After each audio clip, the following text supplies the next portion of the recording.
video and explanation ko to. So kung ano yung nangyari sa akin sa Dubai, ba't ako na-denied. So yun nga, yung reason ba't hindi ako nakapasok ng Dubai, hindi sa pananamit ko, hindi sa makeup ko, at hindi sa pag-iingay ko. Ang sabi sa akin ng officer, na sinabi ko dito sa YT ko, sabi niya na, it's because your identity do not match your passport. So, pag tinignan ako, may mukha akong babae, pero tingnan nyo yung passport ko, is nakalaga doon male. So, yun yung pinaka-reason. Walang reason ako yung nakadamit ako ng pambabae. Hindi yon. Tsaka sabi ng officer, you know what, there's nothing wrong about you. Gender expression is okay. Pero yun nga, rules is rules. You should abide by the rules. At ito yung rules namin. So, pasensya na daw kung ganito yung nangyari. Sabi ko naman, it's totally fine.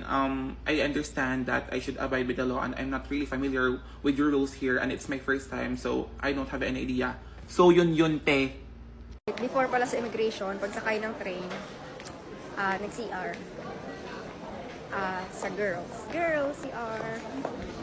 Ayaw siyang kausap ng immigration officer. Si Roldan ang gustong kausap, tsaka si Mami Jonji. Ang sabi, pag lumalapit siya, no talk. This is about national security. Ulit-ulit na ganun. Ang sabi kila Roldan, kasi hindi siya nga kinakausap, blacklisted. Do not ever come back to Dubai again. Ayun ang sabi sa kanya.